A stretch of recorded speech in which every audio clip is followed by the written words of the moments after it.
Here we are, it's recording now. So without further ado, it's my pleasure to introduce our presenter for the night, and that is Colin Brady. Colin is the Director of Student Success at Mitchell College, which includes his work with the THAMES program. That is Mitchell College's unique transition program for students who learn differently. Prior to this, Colin was the Director of Transition Services and co-founder of the Middlebridge School, where he helped students and their families navigate the college application process. Needless to say, we're excited and very, very fortunate to share Colin's experience and expertise with our community this evening, and I will let him take it from here. Thanks so much. I'm just going to share my screen really quick. It's going to be at the end, so nobody look. Thanks so much, Kev. It's my pleasure to be here. Thanks so much for taking the time out of your guys' busy schedule and a busy time of year, in a unique world, to say the least, tonight to spend some time here. I really appreciate being asked to do this by the folks at Camp Aquila. I think just the fact that you're in this room, you have some sort of connection to that wonderful place. And in my work in the high school level and in the college level, the amount of glowing experiences that the students have had at Camp Aquila, often make their college essay, their application to private school, the whole nine. So it's a really special place, and I'm thrilled you guys are all a part of that great community. So as Kevin mentioned, I have some experience in the transition program from a couple different lenses. So when I was a high school transition counselor at the Middlebridge School, I really worked individually with families to identify programs that would put the students in the best position to be successful.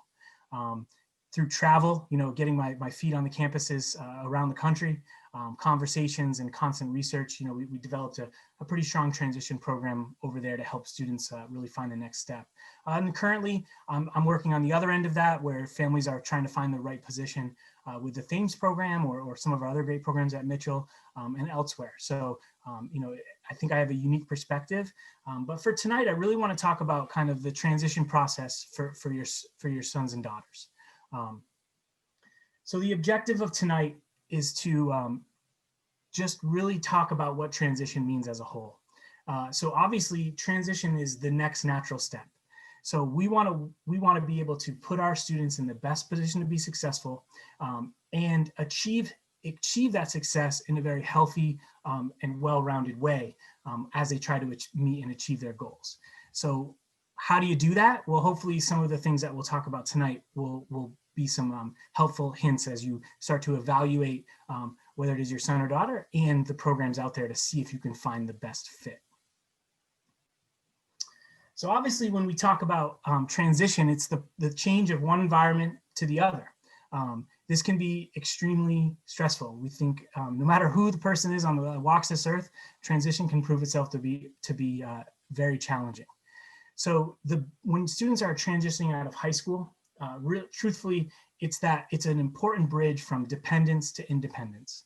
So you're coming from a high school environment where it's very regimented, very organized, it's class, homework, activity, so on and so forth. And now you're going into an environment with substantial amount of downtime and a lot of independence, and skills like self-advocacy and self-awareness become so important.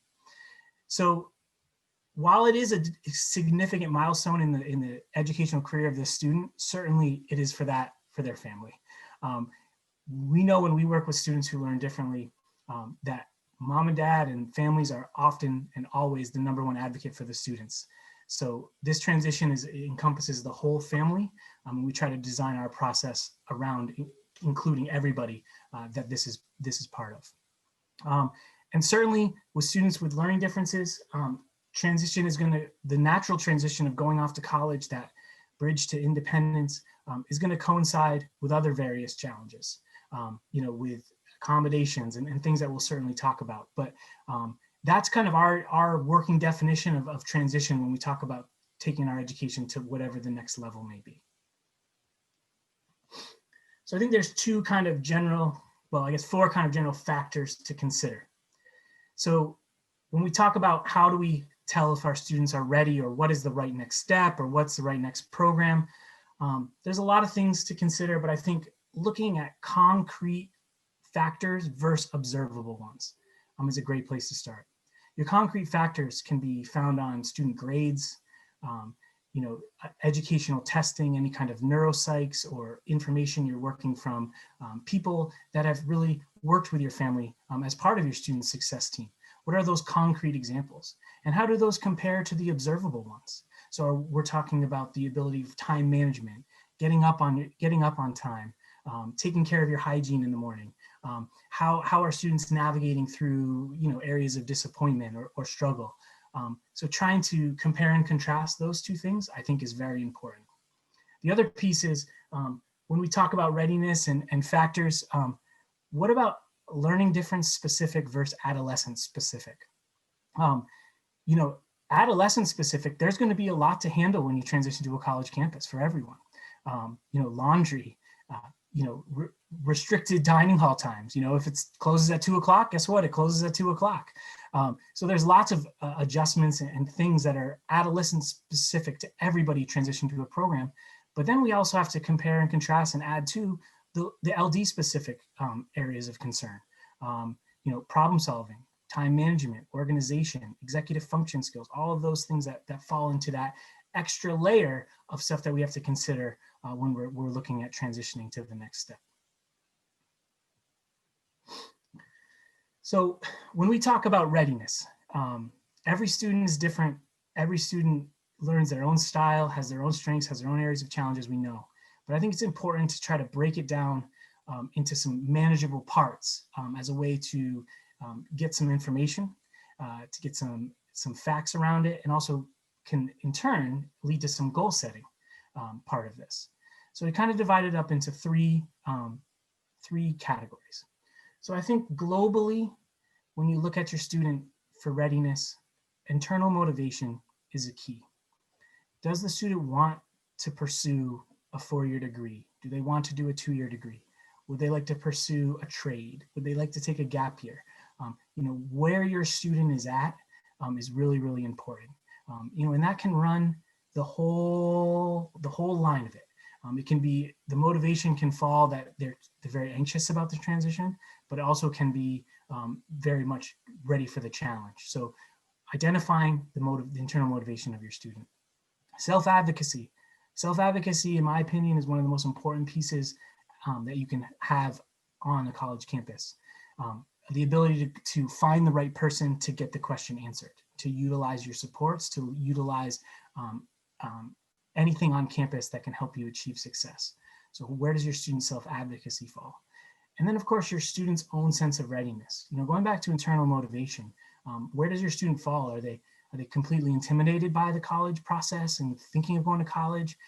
Or to the other side of it, are they overconfident? Do they think that they can just turn it on in a large university per se, and that they'll be able to handle it when they get there? Often I used to hear.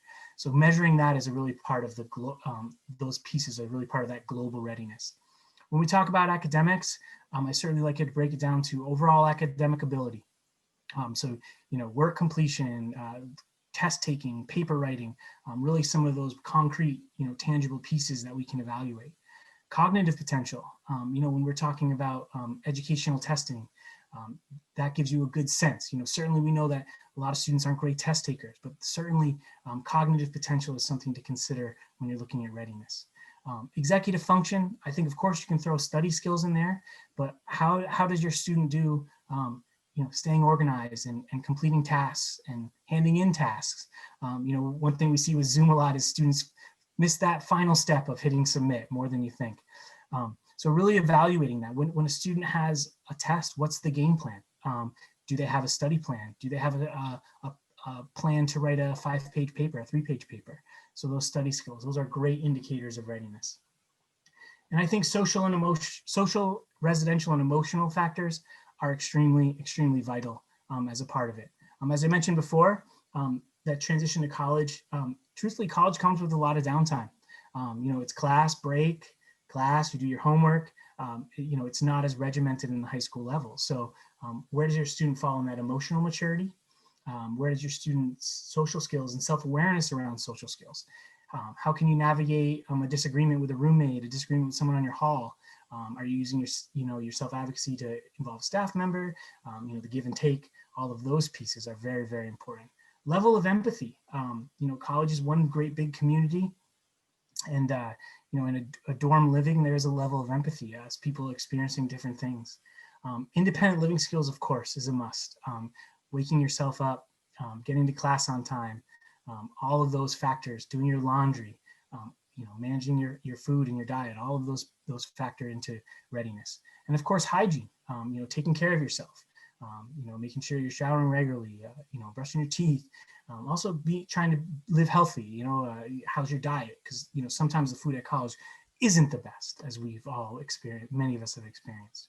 So I think that these three general categories with some of these check boxes is a really great start to start to identify the readiness of your student characteristics.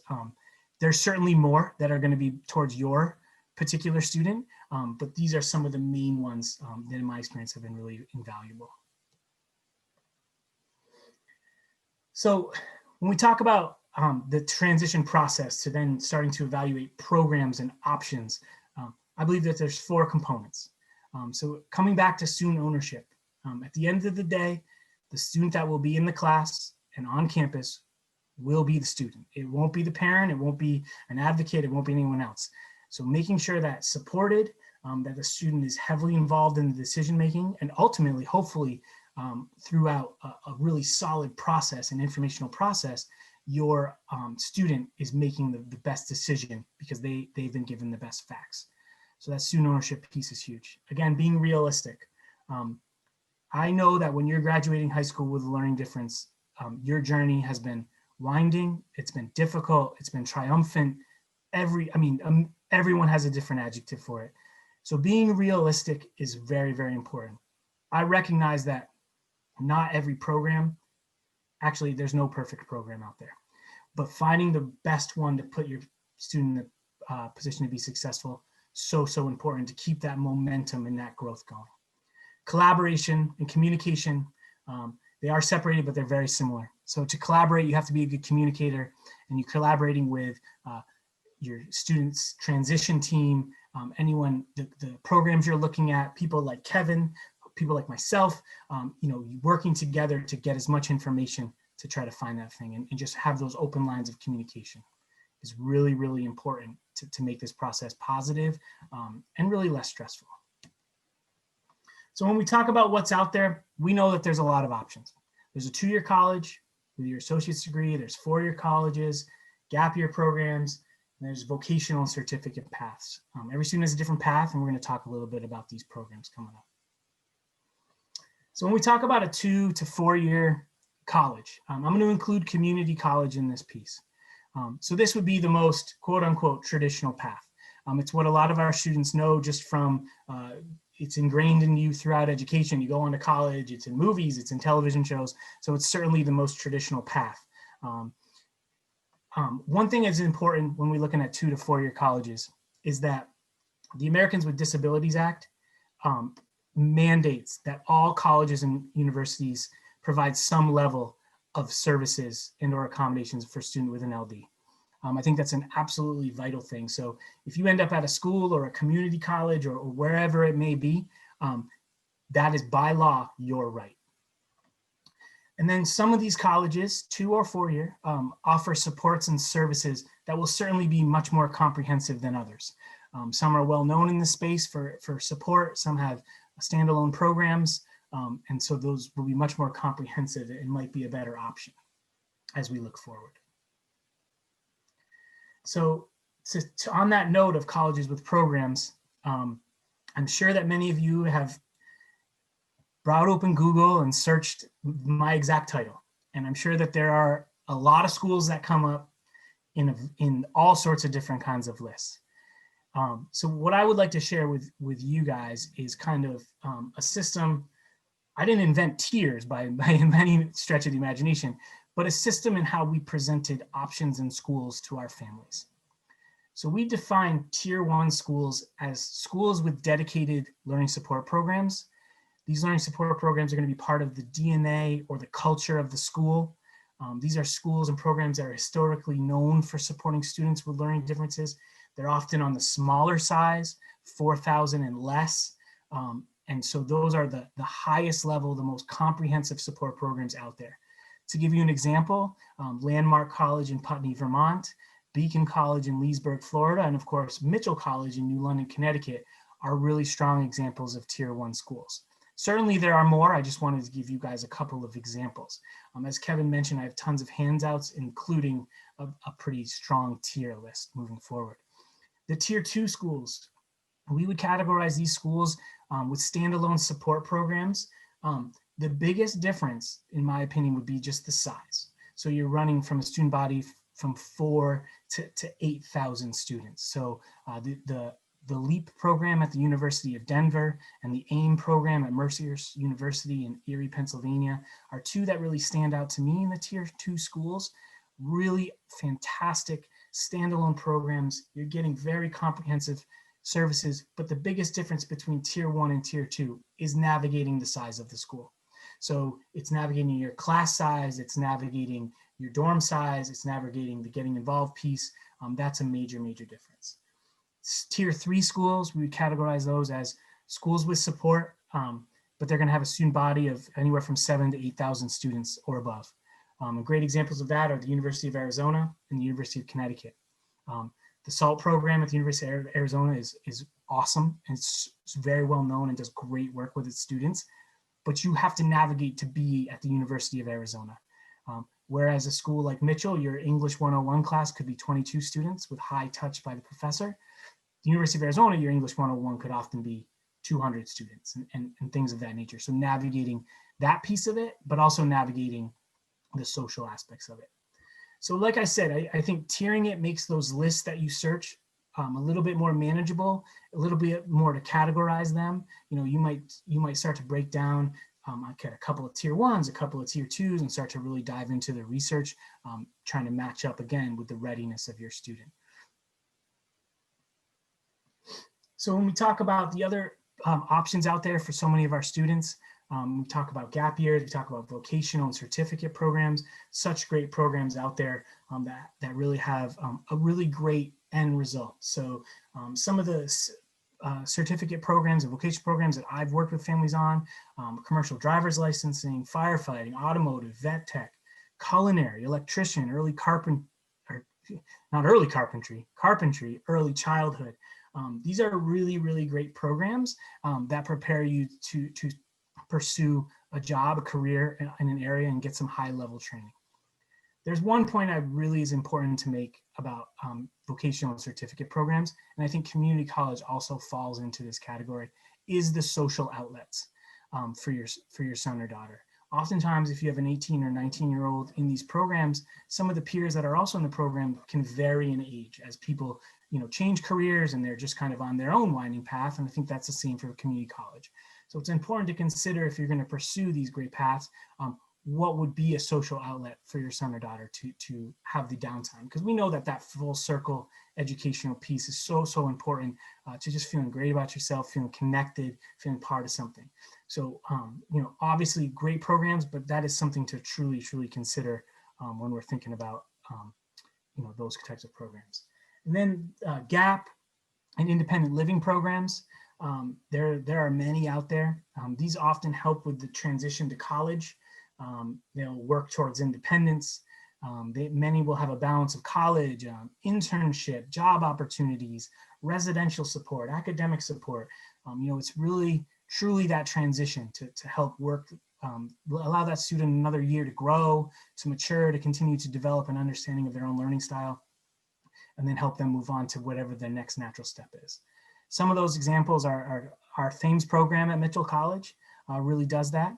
The college living experience, which has many different programs around the country, similar, but just in different areas. The college internship program. And then there's cool programs like Winterline out of Boston. Certainly this year they're not doing it, but hopefully very soon they will. But they travel the world and they take classes and they make a short film in Bollywood, and they work in the BMW factory in Germany, and just tremendous experiences. So that GAP and independent living programs, so plentiful, so great, really great options out there. So now that I've kind of talked a little bit about programs, it's important to evaluate program characteristics and what you should be looking for in a program. Of course, we're always trying to merge this with your students' readiness and the characteristics and what the programs offer. So again, this will be individualized to you. There's probably something that you all are thinking about that I don't have here, but I think this is a good starting place. Really identifying the type of school. Is it a college? Is it a 2-year? Is it a vocational? Is it a technical gap? What is it? What are the outcomes of it? Size of student body, class sizes, especially in introductory courses. That's part of that transition, that first year, that first fall semester. So important to get off to a really good start. What's the faculty and student ratio? Presence of professors and TA in classes. Are you going to be a number, or is your professor going to know your name and are you going to have access to them outside of the class or even during class to get some question answered? Geographic region. I think probably folks in this group are coming from all over. What's important to you? Is it, you think to go further away and just kind of be there is really important. That's great. Is it enough to get home for a weekend, and get some laundry done, get a good meal? Identifying what geographic region these programs are in and where you would like to be, certainly as a student. And I've talked to Kevin a lot about this. Clubs, organizations, scheduled activities and outings, and sports and art, and keep going down the line. Understanding what programs have to offer is so vital, in my opinion, to success in this.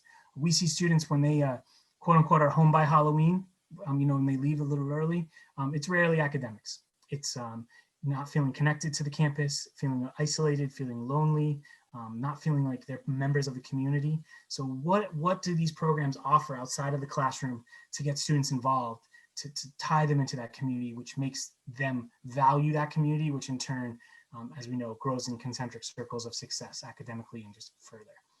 Areas of study, if I always say freshmen, the most popular major amongst freshmen is undecided, but is there areas where students may have an opportunity to study something they might be interested in? Campus culture and atmosphere. I think that's important. Obviously, in the land of COVID, visiting campuses are very much more difficult at this time. But getting a sense of the atmosphere of the place, I think you can get a good sense of that by meeting the people and seeing their passion for the programs. But also when we are able to visit, which I'll talk about in a little bit, that's a really, really important aspect of it. Tuition, the fees, the financial aid available, be a squeaky wheel, get to the financial aid department, really have those conversations. The support services, what do they make up? Is it just a resource center? Is it tutoring, life skills, counseling? What is it that they offer and what is it that you're looking for? Technology, housing options, those are of course what we need to do. And a solid one is to see if your student wants to take a part-time status, if you want to take less than that 12 credits if desired, if that's something the program offers. As I said, these are really just starting points. These are some of my most important ones when we're generally looking at programs. Of course, you're going to start to narrow down as you learn about them, visit them, have conversations with them. But this is a really, really important part to understand what the program is going to offer for you. So when I talk about the calendar, this is part of our transition process. So there's a lot of parallel paths. So you're identifying student characteristics, you're identifying program characteristics, you're communicating with the transition team at your son or daughter school, and then you actually have to apply. So I always would like my students to kind of have a general calendar.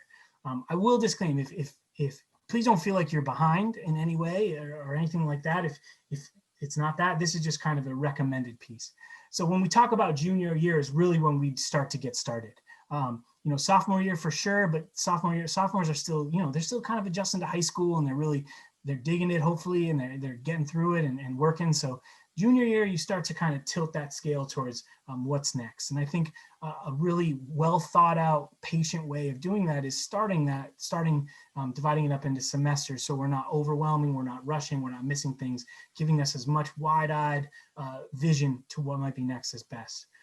So in the fall and the winter of your junior year, ACT and SAT testing is often a great thing to do. The importance of scores, what we're seeing at the higher ed level is it's trending to be optional at many institutions, including very prestigious ones. I think as we've learned more about teaching whole students, that a test on a Saturday doesn't hold the weight that it did probably when I was applying to schools. However, I do think the ACT and SAT is often a rite of passage for high school students, and certainly, a piece of the puzzle. And so that could lead to some outside tutoring. Certainly the tutoring is for the test, but I don't think it hurts to have students do a little extra math, which they probably dislike, and a little extra language, which they may like or not. And then having an initial meeting with whatever the transition team at your respective school or program is, and just kind of start to have those conversations. The spring of your junior year, perhaps you take the ACTs for the first time, maybe some SATs, again, you could take it for the second time or the first time. Continuing that conversation with the transition team and really kind of look towards, goals for what are you going to do this summer. Beyond a Kilo is a great option. We want to keep our students engaged over the summer, that could be many different things, but really kind of mapping out the summer. Hopefully in the spring of your junior year, you can identify some school options. Historically, I've found families to start locally so that they maybe could take a tour in the summer and kind of get your feet wet, dip your toes in the pool a little bit. And then when you visit those programs, you get a sense of what college is. Truthfully, you do. One of my famous stories is I worked with a student that was completely intimidated by college, completely intimidated.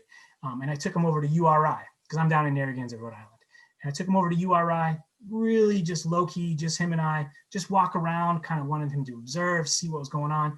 And he looked at me about a half hour and he said, Colin, I really thought everyone would be in a shirt and tie. And I kind of laughed at him because he's like, why? And I said, no, people are going to class in pajamas, So just kind of getting your feet wet and seeing what's out there, I think it can debunk a lot of myths. It can motivate, and certainly get students excited about the process. So then when you slide into your senior year, I think an important thing to do in that summer, besides tour and visit programs, is if you haven't updated your psychological educational testing within the last 3 years, is to update it in the summer. All those programs, those examples I gave, will ask you for updated educational testing. It's a very, very important part of the admissions process. Certainly colleges want to make sure that they can deliver and make sure it's the right fit. So updating that is really, really important. I always recommend getting the adult measures. Then you kind of have them moving forward, and it's the most up-to-date, and it relates to a college accommodation process the best. As we move to the fall, maybe you take the testing again, and then you start to meet with the transition team, and you're really starting to ramp that up because you want to get your applications going in the fall. I always like to get the applications in before the holiday break, just kind of let the students relax, get it in, nothing weighing them down, and then they have a good plan. And then once the spring starts to roll around, you'll begin to hear about admissions decisions from schools. And I write creative pros and cons list, but really it's going through your process again. It's looking at these programs. It's identifying their characteristics. It's seeing what the student readiness is now that we're in the spring of your senior year and that light at the end of the tunnel is right there. Revisit the schools. I think students look at a college or a program completely differently through the eyes of I'm accepted, they want me, I'm in, this could be my place. So revisiting schools, I really recommend going through the process again through those eyes because that'll help you kind of again see where you're at and see what the best fit would be. And then universally, May 1st is well known as the decision day, where technically colleges will, when they admit you, they have a bed for you to use the language. And then May 1st is after May 1st, if your deposit isn't placed, they no longer can guarantee you. Certainly there's flexibility on this. Talk to your admissions counselors, talk to your folks, but that's generally known as trying to make the decision by then. But hopefully throughout this process of doing this work, it can be painstaking at times, it can be exciting at times, but doing this work, you'll be able to make a decision, pre-May 1. So the application process, the classic, you do the common application, which is fantastic.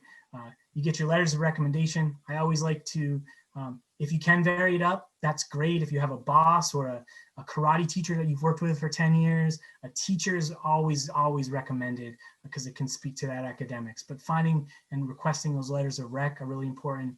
The essay, I personally am very proponent of the essay. I think it allows the student's voice to shine through on really what else is filling out paperwork. So the essay is a chance for your students to really talk about it. You request your transcripts from the school. They'll send them over. It's pretty seamless. Same with the ACT and SAT.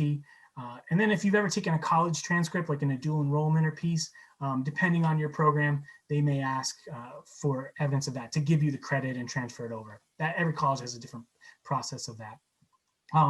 Testing and evaluations, this kind of talks into what do I disclose.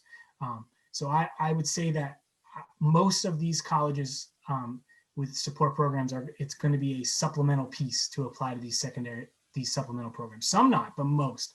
So after some will wait for admission to the college or university and then do the learning support program, some will do it at the same time. So whenever they ask you for that testing, that's when I would send it to them. And most schools are great about their online, you can upload it, it stays private, things like that.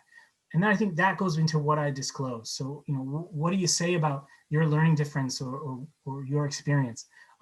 That's a really personal decision. I will tell you from my professional opinion and my professional experience, it is not going to hurt you. Oftentimes, you always hear about the essays that are passed around the admissions office. Those are the stories of triumph and overcoming and battling through adversity. So again, it's going to come down to the student's level of comfort and what they would like to do. But certainly it is against the law to reject admission based upon a documented learning difference. But I do think personally that it does help us get to know the student in that realm. So I think just want to mention visiting schools as a kind of a lead into some of the materials that I'd be happy to provide directly to you or through Kevin or however best we want to proceed. But visiting schools would be one example. So when you go to this school, maybe these are categories that I would really like you to jot down. People you meet, I'm not going to read them all, but comments on the program, dining halls. Can you picture yourself there? Extracurricular activities. I wrote, can you picture yourself here again, because that's a really important piece.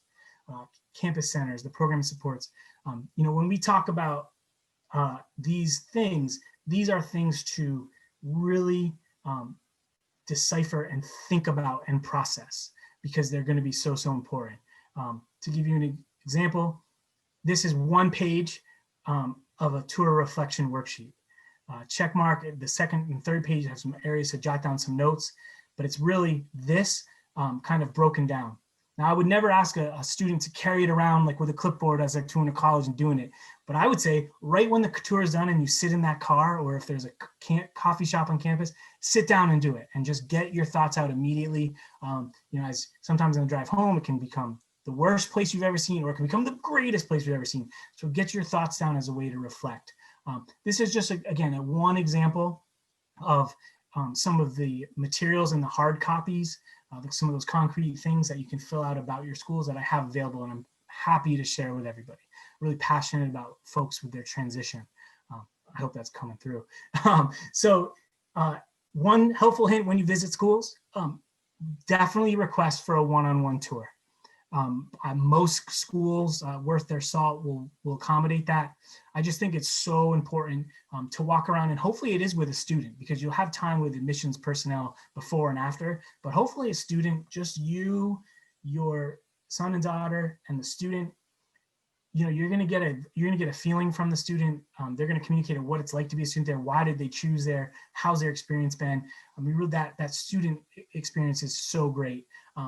Oftentimes students lead group ones, and it's really challenging because it can, different people can ask questions and people can monopolize it. And then sometimes the group spreads out and you can't hear. So certainly that's just kind of one of my kind of hidden recommendations, certainly around visiting schools. So I hope that you found this informative. As I mentioned, I'm going to provide anything and everything to Kevin and to you. This is some of my contact information. Again, I'm passionate about this space. I think our students have worked so hard for so long. And now it's a big transition, and anything I can do to help our community do that, the better. So I wish you the best of luck. And I think Kevin's going to kind of open it up to questions, but I appreciate you giving me the time, and I hope you found it informative. Thank you. Awesome. Thank you very much, Colin. And due to the large number of people that are here, I thought we'd be able to raise hands. I think it's going to be a little difficult to sort of go through the whole gallery here. So if you wouldn't mind, just if you do have questions, posting them into the chat, and I'll certainly filter them on to Colin. But Colin, thank you again. That was wonderful. I always learn so much when I listen to you talk about transition, and always something new. So thank you again for sharing your expertise with us tonight. There were a couple questions that came in while you were chatting, and I figured we just get to them at the end. One was, and I sort of share this too, when I've talked with a lot of some of the programs that you mentioned, especially some of those transition programs, they do come with a pretty high price tag too. I think that's something that can't be ignored.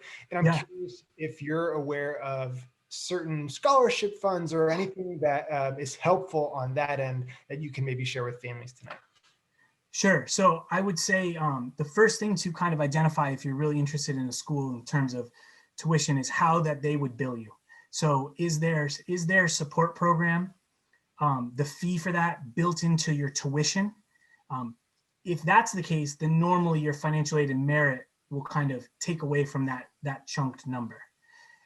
Some schools will not allow that and totally make it a supplemental payment. So I think starting there is certainly understanding how they're going to bill you is very, very important. In terms of scholarships, certainly you're obviously going to get your merit money and your financial aid. A lot of these schools with programs, because they've worked with students and allowed them to be successful, have scholarships within those programs to pursue. Again, it's going to be about advocating. It's going to be about asking, being that squeaky wheel. A lot of those programs have those. And then lastly, I would just say that scholarships earned in the greater community. I had a friend that was a member of the Catholic Church and played on the high school golf team, and that was a scholarship, believe it or not. So there's a lot out there, and most of these programs are not going to restrict you in using X scholarship money for whatever a supplemental program. It could be restricted by the scholarship, but it could, the program is pay it as you can, if that makes sense. Got it. Awesome. Thank you for that. So we got a few more questions coming in here. One that came up during the presentation was specifically about ACT and SAT testing, and maybe what trends you've seen, maybe more specifically in the tier 1, tier 2 schools that you referred to, if they're more or less likely to require that those tests. Certainly way less likely. Especially those tier 1 schools, they're looking at the whole student. They're getting as much information as they can to get to know you and their family. Because, speaking from my school, we look at an admission as then looking at you walking across the graduation stage. And I know a lot of those tier 1s, and certainly all through the tiers, but different programs look at that. So I think they are definitely going towards more optional as they take a stronger look at the whole student. Awesome. That's great. A couple questions just came into about, I think a lot of tonight's presentation was wonderful and talks about a very normal world that we live in, and we're not living in that normal world these days, right? A lot of things are virtual, like what we're doing tonight. Do you have any tips for helping families navigate visits or learning more about schools in this COVID era when you sort of lose the in-person touch? Yeah, right off the bat, it's very, very difficult. I think that what I've seen an increase in is Zooms. I know everybody's Zoomed out, right? But a lot more Zooms. So instead of kind of visiting that campus once, we're taking it upon ourselves to schedule 3, 4, 5 meetings with the student and the families to talk about the program. Anything virtually, I think a lot of schools have had time now that, it's closing in on a year where they've added some virtual options to see the campus, to get a feel for it. But I think that most schools and programs are going to up their communications and kind of their transparency around, is this the right program for you physically? Drive-throughs are really popular right now, where schools will give you a map, right on your phone with kind of a description of what building is, and you can kind of just drive through because that's probably the safest way. Of course, that, if you live in Rhode Island and you're looking at the University of Denver, that's not an option. But truthfully, those I think those are some aspects that to help during this pandemic. I think it's just more communication, it's more understanding, and I think families are getting more information because we're not just saying, hey, come to campus or come to the open house. It's one-on-one with this. If you were to look at my schedule for tomorrow, it's just all day on Zoom with folks. So I think getting that information will be key, and anything virtually, or if they allow a drive-through, are some of the kind of hacks to our current situation. That's great. Let's see, we've got more questions piling in. This is great. Some people had a question about, you mentioned the term transition team, and just curious, when you use that phrase, the type of people you typically think of, who should families be thinking of reaching out to sort of form that transition team? Sure. So, whoever runs the role as your guidance counselor, I know at a public school, often known as guidance counselor, but at private schools, they may be known as different. Certainly they should be the head of that. And it would be them, your son or daughter, and you and your family. And then oftentimes people look privately, people outside, a mentor, an advocate that can be part of it. And sometimes you really get lucky and have a great teacher that's really connected to your student that you can kind of loop in there. But I think it all starts with the guidance counselor. So some schools will have many people, some will have one, but certainly everyone should have someone that makes up your team. That's great. We're getting lots of questions about just a more expansive list of those tier 1, 2, and 3 schools. I'm not sure if that's something you want to speak to now, or maybe we can share with families after this. I'm sorry, Kev, I missed it. So we had questions coming in about a more expansive list of tier 1, 2, and 3 schools, and sort of how you place those schools in there. Maybe, I'm not sure if this is the right time to sort of verbally talk about that, but maybe is there something we can share after with families? Yeah, I have some documents that I can put together, just get and send over to Kevin, that I'm more than welcome to share with the group. Again, I'm sure I don't have all of them. Programs pop up yearly, but certainly a good sense of what's out there. So after this, if you've already sent me your email, I'll make sure to include those lists on there. If you have not sent me your email, please just send me a private message with your email, and I'll make sure that I get that list to you as well. Let's see there. I guess another question too, a little more specific about gap year transition type programs. If you have any tips for what to look for in evaluating them, maybe that you wouldn't look for, or that would be different than you're looking at a traditional four-year university, let's say. Yeah, so I think just to off the top, I think the size of the program, what's that social group going to look like? What are the numbers? 13 is very different than 50. The levels of support, community involvement, is it college based? Are you taking a class? Is there a job opportunity? What does your day-to-day look like, to be quite honest? And then I think on the back end is how do you help students transition out of this program? Does it fall right back onto the student and the family to start over? Or is your expertise in working with my student for a year going to allow you to become part of our team and make some recommendations and help with that application process? Wonderful. That is great. Let's see. A couple, I think, questions came in just about, I think, like student motivation and sort of how to manage that through the application process, maybe how much to push versus pull, and how you worked with students when you were helping them transition out of high school on just the self-motivation piece. Great question. I approached it just like when I was way back when teaching history, chunking it just like I would a writing assignment. So start small, get the accomplishments, accomplish a section of it, and then just kind of put it off. Not trying to sit there last minute or just do it all in one setting, or really allow it to become a part of it and to dive into it. So I think that's a really good way to not overwhelm students, but certainly a way to promote good executive function and time management skills, and kind of chunk it into, well, first let's do the demographics. All right, in 2 days we're going to do the activities, and we'll spend some time brainstorming what did you do during high school. I think that's the best way to do it. But the push and pull is really, really important. I will tell you, I can tell when an application was done very rushed just by a student, and then we also can tell when a parent did it. So so that push and pull again is very challenging, but I think somewhere in the middle, it is kind of arduous. It's on top of a senior year of high school. But I think chunking it has always worked for me. Making it an assignment, making it an accomplishment, checking off is really great. And I think that at the end of the day, it's going to be a really great indicator into your students' readiness. Awesome. There was another question that just came in about just explaining a little bit more the recommendation to update a student's psychological and educational evaluation testing in their senior year. If you can just speak more to that.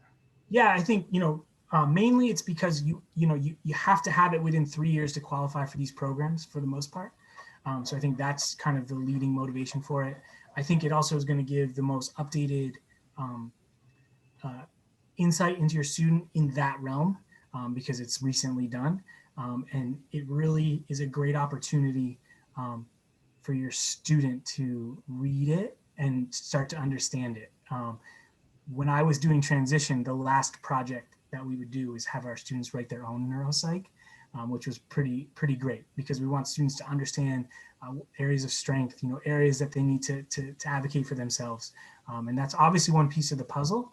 So I think it's just more up-to-date information, as well as certainly a requirement at many of these programs. That's great. Let's see, another question just came in. Are there independent college and transition counselors who specialize in students with learning disabilities, ADHD, autism? Oh, tremendous. There's a tremendous amount. There's a lot of great people out there that know a lot of great programs. So absolutely. Independent educational consultants. It'll be a very list, and I'm sure there's one in the town near you. Is there, do you know of ways to access lists of IECs so that it's easy to sort of identify? Yeah, I think that it's pretty, directories are pretty wide open. Obviously, these folks want to get their names out there in Google searches. So I think that there's directories. If I don't think it would take you very long on your laptop to find a really solid list, especially geographically in your area. Right. Okay. I'm going to see if I can get that website link posted in the chat, just for those of you who are curious to where you can find that database. It's the IECA is the organization, and I'll make sure I get that link in here after I get Colin off on his next question. I do want to be cognizant of time. We're coming up on 8:45 here. If we don't get to your questions, so there are a lot of them, Colin did put up his email and cell phone number. And Colin, would you mind just putting those in the chat publicly to people, so that if you do have a question, maybe a more specific question about your son or daughter, feel free just to reach out directly to Colin after this, and he will happily talk with you about those questions that you have. Let's see here. There was a good question I'm trying to find back up here now. Oh, this was it. And I think one person echoed this question as well. Do you have any tips in the application process? And the person asks, or uses the term sell, of selling yourself to a program if you don't have grades that necessarily match your academic capacity and cognitive ability? Yeah. Definitely. I think those are going to fall into the letter of recommendation. And again, your essay is going to allow you to have your own narrative in that. And quite frankly, you could explain that. And any kind of activities or experiences that are tied into what you may want to study to show these programs, experiential learning is more my style than sitting in a classroom. Because if you major in a science, I don't know what science specifically, but if you're at Mitchell College and you're in marine biology, I mean, you're rarely sitting in a chair, right? So there's aspects of it, but you're out and about. So I think those are 3 categories where you're able to really demonstrate that. And certainly, colleges do recognize that freshman year, these students are 14 years old. And so, they're looking for kind of this progression, growth, maturity, all those things. I really think that they do take a strong look at that. Awesome. All right. I think we'll get to one last question here. And that question is, and we get this a lot actually when families inquire about Beyond Aquila over the summer, about selecting a program when their student is not self-accepting of a diagnosis and are really opposed to being in a program that might be considered special or additional to what would otherwise be a traditional route at the university. Yeah. So that's a very big challenge. That comes back to self-awareness and kind of where your student's at, and educating around what that program would be. So I think that there's a couple ways to handle that. I think obviously educating your student, and everyone's going to operate at their own process, is really, really important. But to use the example of being accepted to a great program that we think is the right fit, that's where the visit is going to be so important. Because I think that students feel sometimes in high school very segregated, and there's this kind of pull-out culture, and there's this kind of culture of you're on an IEP, and a lot of people know it. The college level, that just doesn't exist. And so I think a big adjustment for a lot of students is that, if you have a one-on-one academic coach, it's just another thing on your schedule. You're going into a building, and that's what you're doing. So I think it's a combination of those, because you do have to have a level of understanding and certainly a level of acceptance. Sometimes it comes when you get caught, I like to call it kind of like the punched in the mouth moment at college. When you get your first D and you're like, uh-oh. It certainly can happen in stages, but that's very important. But also the culture of what college is that, you don't walk around with a big sign on you by any means. You're members of the community, you're just utilizing this great extra support to be successful. And being successful at college means you get to stay there as a college. So if you made a bunch of friends and you just really enjoy your time, you want to stay. So you want to put in place what the best to be successful. But certainly that's often the challenge, in my opinion, throughout the senior year. So it takes time, and obviously every student is learning at their own pace and in their own way, but hopefully those are a couple of strategies that could help. Awesome. Thank you, Colin. And your comment about that first D in college really hit home. My first tax test did not go so well. There was a definite D at the end of that. Don't worry, folks. I did end up passing that tax class. But Colin, thank you again so much for being here. This has been wonderful. Some really great feedback from the parents as we were going through this. So thank you all for being here with us tonight. I know we sort of hit our max capacity on Zoom, so some of you came in a little bit later than others.